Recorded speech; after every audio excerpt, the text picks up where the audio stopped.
Hey, ladies and gentlemen, how y'all doing today on this Friday, April 3rd? As the playmakers of the building, and we just had the expansion draft. The Portland Fire and the Toronto Timbers begin their journey of building their roster to get ready for the 2026 season debuting up in Portland, Oregon, and Toronto, Ontario, Canada. The first step on these two franchises took place today at 3:30 p.m. As both teams they had an opportunity to select 12 players. They went with 11 on each side to begin building a roster. As we get back into the flow of WNBA offseason, we got the draft coming up. We're gonna talk about that towards the end. But yeah, I'm gonna be here just doing a real quick video for y'all just to give you my thoughts and how did the draft go for both teams. So there you go. WNBA Expansion Draft took place today, 3:30 on ESPN. It was hosted by Malika Andrews. You got to hear from both GMs from the Portland Fire and the Toronto Timbers. You got to hear from Hall of Famer coach Carolyn Pett. You got to hear from Monica Minook and Malika Andrews' sister Kendra Andrews, as they all spoke about what's going on here. The Portland Fire and Toronto Timbers, they're trying to do something what the Golden State Valkyries have done. Build a team, build a competitive team to which the Golden State Warriors made history as the first ever expansion team to win 20 games in their first season and make the playoffs in their first season. They both are history. No other expansion team before the Golden State Valkyries won 20 games in the season. I think the most was 17. And then none of them teams made the playoffs, like the Golden State Valkyries did. So that's what Portland and Toronto is trying to do here. And the first step of that was today. To do that, first, they started with the Portland Fire. As you see, this is what they happened. They did a coin toss. In the coin toss, Toronto won the coin toss, and they selected to have the sixth pick in the WNBA draft, which means the Portland Fire got to choose first in the special draft. They pretty much did a snake draft of 2 rounds, 6 pick seats. So Portland and Toronto, Portland, back and forth, and so on and so forth, like that. I could get into the details of all the rules and stuff, but I don't want to bore y'all with this. I just want to go ahead and get this going. So let me change this up real quick. Put you over here. Put me right there. There you go. The Portland Fire expansion draft, as you see a noticeable name up there. You see a couple of noticeable names up there. First noticeable name was the first pick of the expansion draft, Bridget Carleton from the Minnesota Lynx. That is a very interesting pick. Bridget Carleton, one of the key members of the Minnesota Lynx, that they was trying to win a WNBA championship, but fell short twice. Along with Nafisa Collier, Courtney Williams. That team was rugged, tough, and was about it. But taking Bridget Carleton as the number one pick, as the, dare I say, the franchise look for this team, I can't be mad at it. Bridget Carleton is a great shooter, especially from the outside. She's a good defender. You got a versatile person in Bridget Carleton. Cannot be mad at that one. I definitely can't be mad at it. Another name you might be familiar with, Chloe Beebe. Another excellent outside shooter. Another one who can be a tenacious defender, who can play all around. As she's trying to find her footing. Speaking of trying to find your footing, Haley Jones was drafted here. I am happy for Haley Jones. She's been bounced around the WNBA for quite some time, and to see her get drafted by the Portland Fire in this expansion draft, maybe she can find her footing here in Portland with a new franchise, a fresh starting, or should I say returning for a fresh start. It'll be interesting to look at Haley Jones, see can she finally find her footing and be the Haley Jones that can actually be a star or a good player in this league going forward. But it's just things like that you want to see that happen. But I can't be really upset with how the Portland Fire drafted their team. They know they went for size, they went for defense. They're trying to figure some things out. and they're gonna bring in a new philosophy. I'm wondering what that philosophy gonna look like. I'm looking forward to that philosophy. I want to see what that philosophy looks like, especially with a coach we haven't heard of before. Again, his first start and whatnot. But that pick from that Bridget Carlton pick, that's gonna be an interesting pick, man. Really gonna be an interesting pick for Bridget Carlton's career, man. She's a 42% field goal shooter. She shoots 39% from three. I mean, that's a very good pick, man. I don't think y'all understand Bridget Carlton, but she gonna bring some toughness to that team, which is probably what they're looking for, and I like it. I want to see how Sarah Ashley Baker plays, coming from her first year, not really doing much, but I think she'll get her opportunity.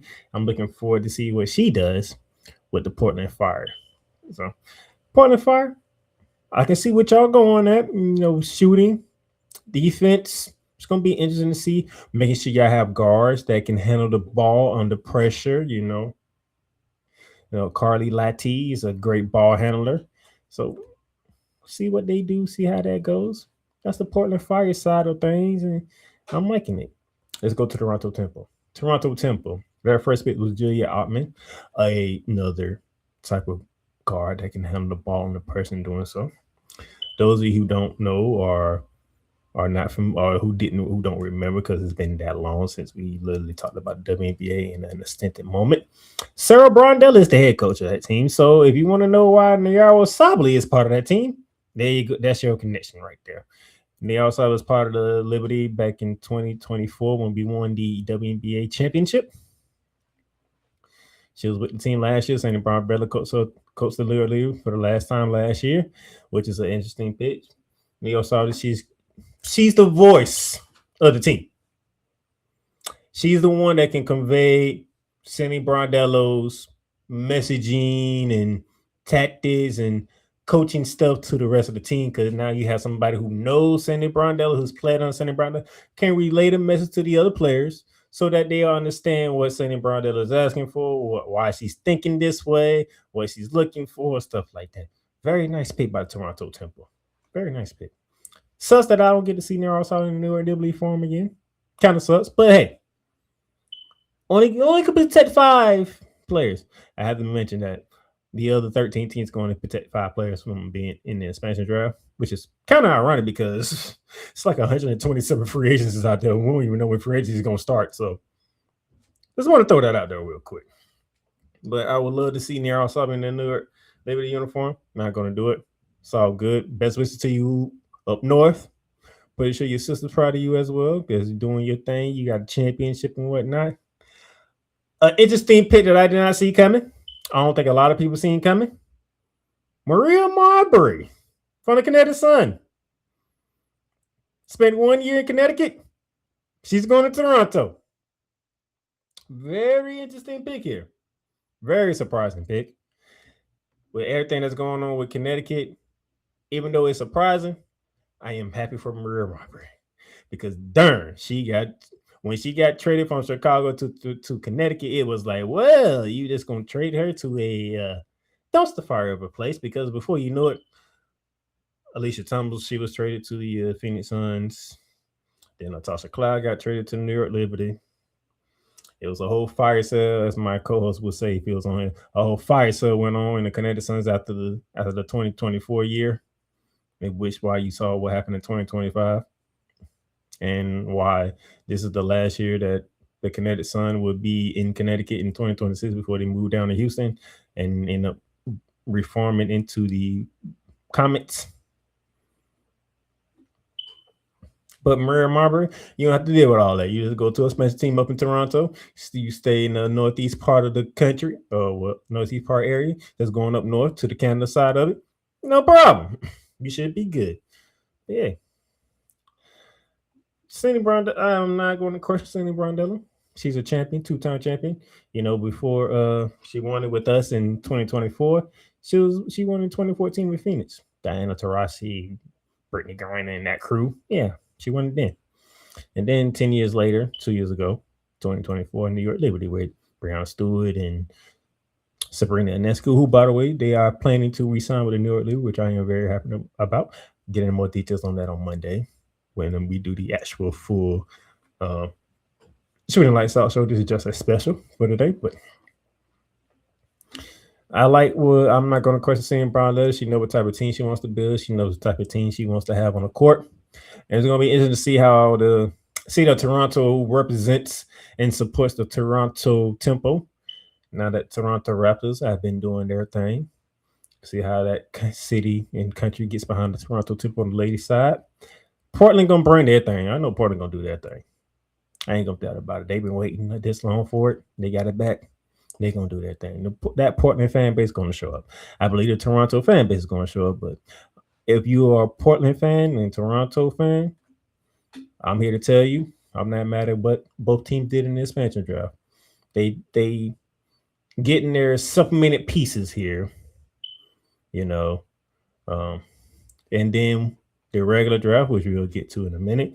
Then from whenever free agency happens, then you probably can see some other names come in, and you'd be like, okay, now I know what kind of team I can deal with, what team I'm rooting for, and how this gonna look and stuff like that. But we still got time. Speaking of which, before I get out of here, the WNBA draft, April 13th, Monday. Not this coming Monday, the following Monday. So 10 days from now. So not this Monday coming, the next Monday coming, 7 p.m. It is the WNBA draft. We will know who's going where with the Dallas Wings with the number 1 pick, followed by the Minnesota Lynx, the Seattle Storm, the Washington Mystics, Chicago Sky, followed by the Toronto Temple and Portland Fire there. So that's like your first 7 picks right there. Stack loaded draft for Flajay Johnson. Okay. AZ Fudd. Olivia Miles. I believe Cambridge from Ohio State is a senior, is going into this draft. Olivia Olsen from Michigan should be in this draft. Rory Harmon should be in this draft. She's a senior at Texas, trying to win the championship, by the way. Who else is in this? This is a stacked draft this year, okay? This is going to be a stacked, loaded draft. This is going to be interesting to see who goes 1 and who goes 15 in the first round. 1 through 15 is going to be very interesting. Second round could be interesting as well, but how this expansion draft going, the Portland Fire and Toronto, they saving themselves room for free agency and to dive deep into this loaded draft class, especially Portland Fire. Listen to their GM talking about that, and their Toronto Temple GM talking about, yeah, we're looking at the draft. We know how deep it is, so we want to be able to dive in there first and get everything going, see what the other teams are looking at, and then make our moves there. So I'm looking forward to this WNBA draft in 10 days. This WNBA draft in 10 days, I'm looking forward to this. Okay.